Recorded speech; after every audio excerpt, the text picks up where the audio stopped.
Bismillahirrahmanirrahim. Assalamualaikum warahmatullahi wabarakatuh. Perkenalkan saya Muhammad Iqbal Arjun Rizky dengan NIK 21 12 16 17 akan mempresentasikan proposal skripsi saya yang berjudul Perancangan dan Implementasi Sistem Informasi Terintegrasi untuk Meningkatkan Efisiensi Operasional di Toko Bangunan Nasional Gijum menggunakan metode waterfall.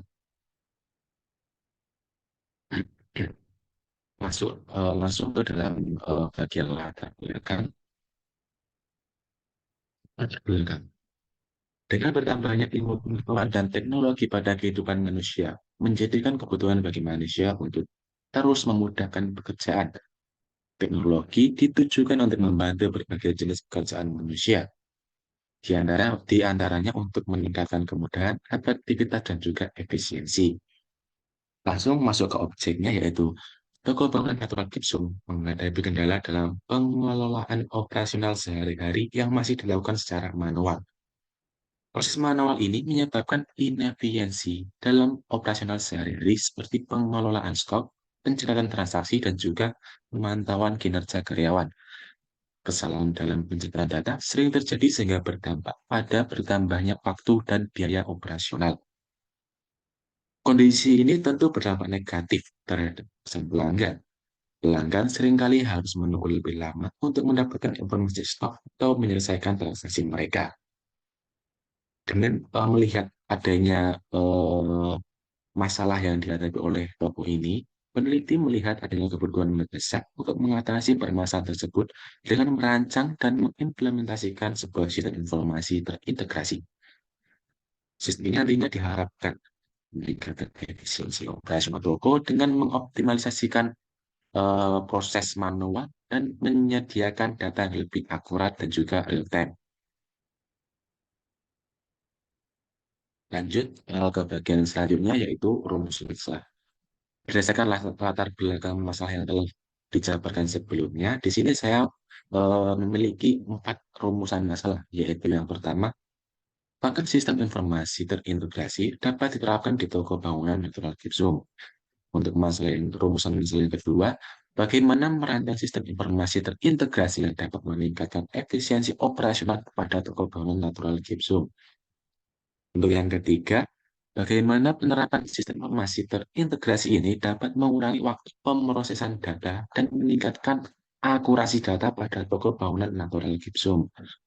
Untuk yang terakhir, seberapa efektifkah sistem terintegrasi ini dalam meningkatkan alur kerja operasional pada toko bangunan natural gypsum? Untuk poin yang selanjutnya adalah tujuan penelitian. Tujuan yang ingin dicapai oleh peneliti dalam penelitian ini adalah sebagai berikut. Yang pertama, menilai apakah sistem informasi terintegrasi dapat diterapkan di toko bangunan natural gypsum dengan efektif. Itu yang pertama. Yang kedua, menghasilkan desain sistem informasi terintegrasi yang dapat meningkatkan efisiensi operasional di toko bangunan natural gypsum. Yang ketiga, mengimplementasikan sistem informasi terintegrasi yang mampu mengurangi waktu pemrosesan data dan juga meningkatkan akurasi data. Untuk yang terakhir, mengukur efektivitas sistem informasi terintegrasi ini dalam memperbaiki alur kerja operasional dan juga meningkatkan kepuasan pelanggan. Lanjut, poin yang selanjutnya adalah matrik literatur review. Untuk matriknya sendiri. Di sini saya menggunakan 6 jurnal sebagai referensi saya. Yang pertama adalah jurnal yang ditulis oleh Alvino Octaviano, Sofia, dan Agus Nawan, yang berjudul Perancang Sistem Informasi Penjualan Berbasis Website pada Coffee Singa, di mana hasil dari penelitian ini yaitu memfasilitasi pencatatan transaksi dengan lebih akurat dan efisien. Untuk perbandingan penelitiannya sendiri, dalam penelitian ini tidak ada uji coba dengan data yang besar atau kompleksitas transaksi yang mungkin dihadapi. Untuk yang kedua, dengan judul pengembangan aplikasi keajar menggunakan metode waterfall oleh Adi Sapurta, Jodhvera, Inong Safitri, Fitriani, Yerni Gulo, Teti Desiani. Untuk hasil penelitiannya sendiri adalah mengembangkan aplikasi hasil berbasis web yang meningkatkan efisiensi dan akurasi transaksi. Terus perbandingannya perlu mengembangkan lebih lanjut untuk meningkatkan fungsionalitas dan kinerja aplikasi. Untuk yang ketiga ada sebuah jurnal yang berjudul Pengembangan Sistem Informasi Penjualan Handphone menggunakan metode waterfall. Untuk hasilnya sendiri adalah mempercepat proses transaksi, pemrosesan data, dan juga pembuatan laporan yang lebih akurat. Untuk perbandingannya, kurang fleksibel terhadap perubahan kebutuhan dan kesulitan adaptasi terhadap perubahan yang signifikan. Lanjut ke yang keempat, yaitu adalah rancangan bangun sistem informasi pengelolaan transaksi penjualan dan penelitian bahan makanan berbasis web menggunakan Bootstrap dan juga framework Codeigniter. Untuk hasil dari penelitiannya sendiri adalah memudahkan pencatatan data dan mengurangi kesalahan dalam laporan keuangan di restoran. Untuk perbandingannya, ketergantungan pada koneksi internet dan kesulitan integrasi dengan sistem lain. Yang kelima adalah perancangan sistem informasi penjualan berbasis web pada toko pakaian. Untuk hasil penelitiannya sendiri adalah mempermudah konsumen dalam memberi dan mencari dan membeli pakaian secara online. Untuk perbandingannya, keterbatasan dalam respon terhadap perubahan kebutuhan dan ketergantungan pada akses internet. Kemudian ada analisis dan perancangan sistem informasi penjualan dan persediaan barang di Market Cafe. Untuk hasilnya mempermudah manajemen persediaan barang. Untuk bagian perbandingannya, keterbatasan pada skalabilitas perangkat lunak dan kurangnya evaluasi kepuasan pengguna.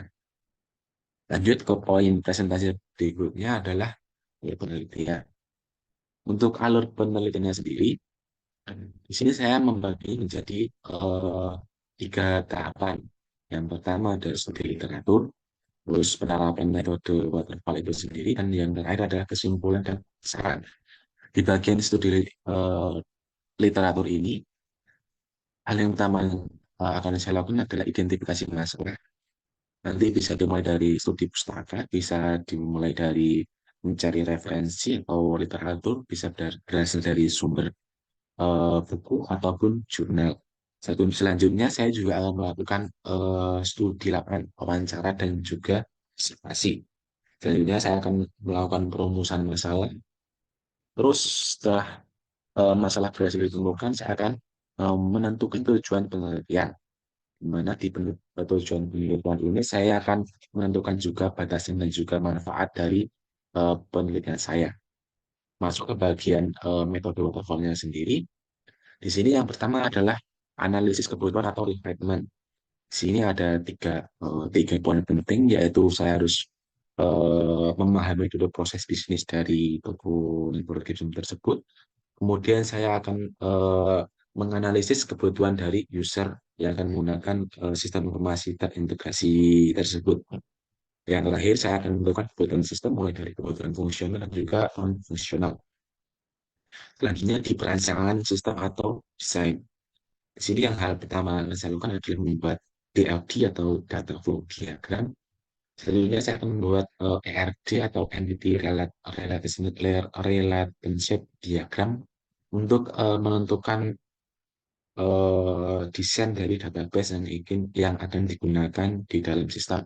Dan selanjutnya saya akan membuat flowchart sistem. Dan yang terakhir adalah pembuatan mockup atau wireframe.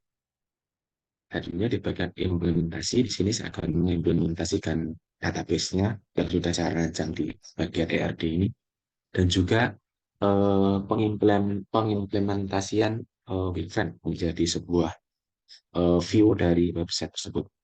Bagian selanjutnya adalah pengujian sistem atau verification.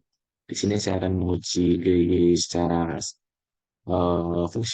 fungsionalitas dari fitur-fitur yang sudah saya buat di bagian implementasi, dan juga akan dilakukan pengujian secara black box. Yang terakhir adalah pemeliharaan atau maintenance. Ini adalah tahapan terakhir dari metode waterfall, di mana semua fitur-fitur dari sistem informasi yang sudah dibuat di tahapan sebelumnya nanti dia akan eh, memasuki tahap pemeliharaan ini untuk memastikan sistem bisa bekerja atau berjalan dengan semestinya. Dan yang terakhir adalah bagian kesimpulan dan saran.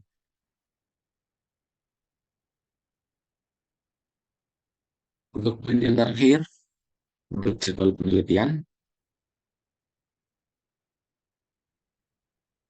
ini adalah sebuah penelitian saya, di mana saya membuat jadwal untuk melakukan penelitian ini sekitar 20 minggu setelah penelitian ini dimulai, mulai dari studi literatur, pencarian dan penelaahan literatur dan juga wawancara. Ini 2 minggu, minggu ke satu dan kedua. Terus analisis kebutuhan, ini juga 2 minggu, minggu ketiga dan minggu keempat. Untuk perancangan sistem di sini 3 minggu, mulai dari desain 5 ke 6, terus perancangan database minggu ke 7, terus pembuatan DRD voucher dan define ini minggu ke 8 dan 9. Selanjutnya untuk implementasi di sini saya memerlukan waktu 3 minggu dari minggu ke 10 sampai ke 11. Untuk pengujiannya sendiri saya membutuhkan waktu 3 minggu juga dari minggu ke 14 sampai 15 untuk pengujian fungsionalitas dan juga minggu ke 16 untuk pengujian black box. Untuk pemeliharaannya saya memerlukan waktu 3 minggu juga untuk melakukan rollout sistem dan juga pemeliharaan sistem. Untuk yang terakhir yaitu kesimpulan dan saran, yaitu di minggu ke 20 saya akan melakukan penyusunan kesimpulan dan juga saran. Ya, sekian info presentasi dari saya. Kurang lebihnya mohon maaf. Wassalamualaikum warahmatullahi wabarakatuh.